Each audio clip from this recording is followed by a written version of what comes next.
كتاب الله دستوري وخير الخلق أسوتنا. Surah As-Saf. Allah talks about Musa alayhi salam, then He talks about Isa alayhi salam. Which nation was Musa alayhi salam sent to? Bani Israel. Very good. You guys are better than some of the kids I teach. You know, sometimes you get scary answers. You know, I used to teach at a Sunday school, hey, where was the Prophet born? This kid raised it in New Jersey. We got a long way to go. You know. But anyway, Musa alayhi salam spoke to which nation? Bani Israel. Okay. Isa alayhi salam is in the next ayah. Which nation was he sent to? Bani Israel. They were both sent to Bani Israel. Okay. When Allah talks about Musa alayhi salam, He says, وَإِذْ قَالَ مُوسَى لِقَوْمِهِ. When Musa said to his nation. When Musa alayhi salam said to his nation. Who is his nation? Bani Israel. And the next ayah says, وَإِذْ قَالَ عِيسَى ibn Maryam. Ya Bani Israel. And by the way, Musa alayhi salam said, Ya qawmi. Ya qawmi. Anybody know what Ya qawmi means? My people. My people. Lima tu'dhunani. Why do you cause me pain? What kind of people are you? But you're my people. Why are you doing this? But when Isa alayhi salam spoke, he did not say Ya qawmi. He said Ya Bani Israel. Ya Bani Israel. Very next ayah. What's strange is, they're both prophets, they're both messengers, they're both talking to the same exact what? Nation. So how come one of them says, Ya qawmi, and the other one in the very next ayah, Allah makes him say what? Ya Bani Israel. You see, in Arabic tradition, to be from a nation, your father has to be from that nation. To be from a nation, who must be from that nation? Your father. If my father is Pakistani and my mother is Bangladeshi, then according to that, I am what? I'm Pakistani, even though my mom's Pakistani too. I'm just saying. Okay? Like my kids, my wife is Indian. My wife's Indian. So, and I'm Pakistani. And there's a confusion in the household. So we decide the kids are Bangladeshi, therefore. And that's what we settled the issue. But anyway, technically, because I am the father, then they will be what? Pakistani. More than anything else, they're confused. But whatever. Yeah, no, and by the way, since I brought this up about Bani Israel, I should tell you recently, I know some of you are Astaghfirullah al-Azim, la hawla wa la quwwata illa billah. Recently, I made friends with a rabbi. La hawla wa la quwwata illa billah al-Ali al-Azim. Some of you are getting up right now like, I'm leaving here. So what happened was, I was giving a talk about Ibrahim alayhi salam to non-Muslims. I was talking about the place of Abraham in Islam.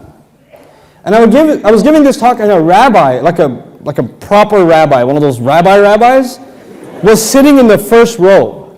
And the guy was crying the entire time. The entire time. And he came up to me afterwards, and we started talking, we became good friends. And we spent some time together and discussed things here and there, and we've had some pretty interesting exchange with each other. I told him, look, I want to talk to you about Moses and Abraham. This is why I want to be your friend.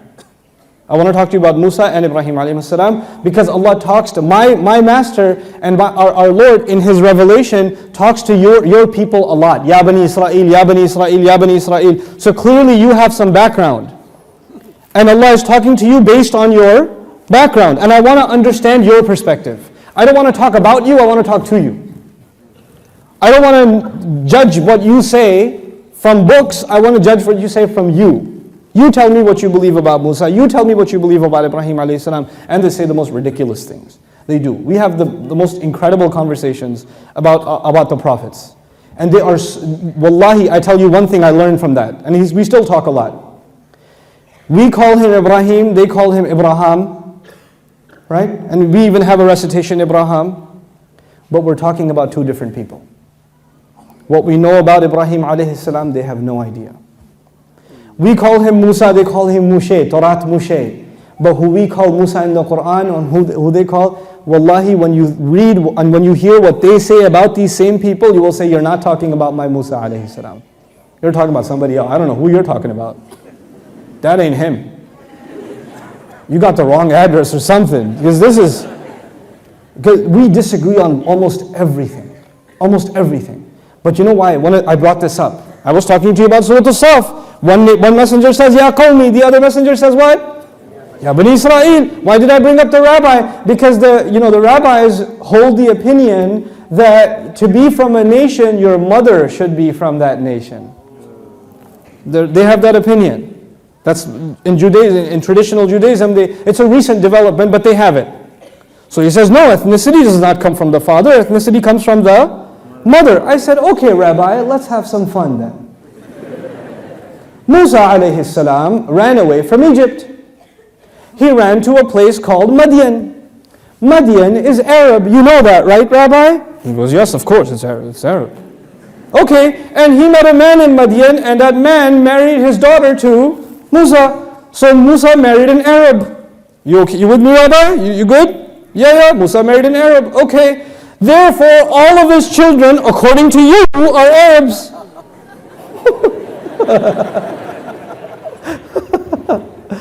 So he's just like, I gotta go.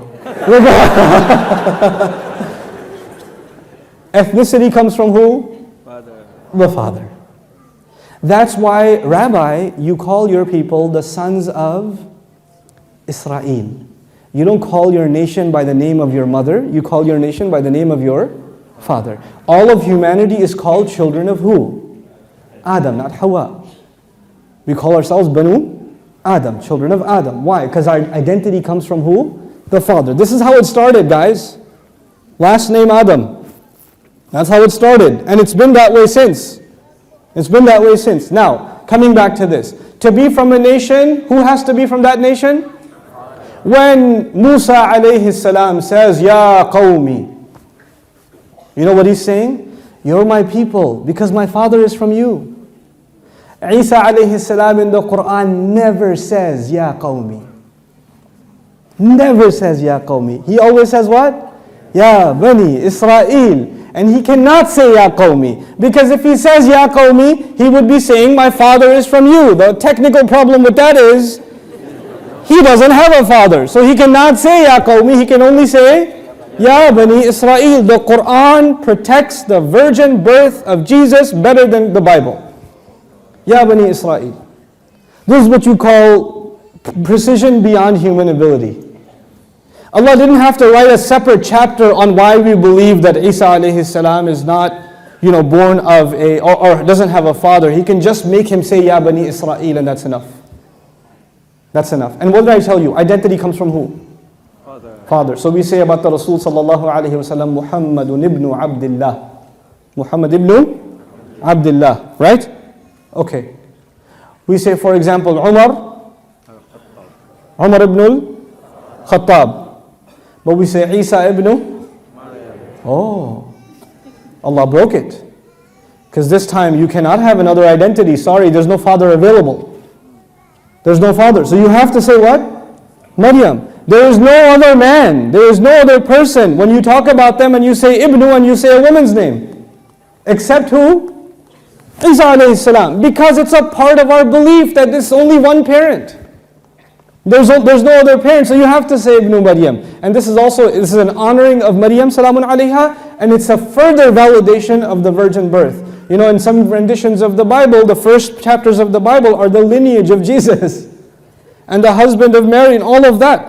Quran completely cleanses the messenger and Maryam salamun alayha of this accusation. So this was the second example that I wanted to share with you.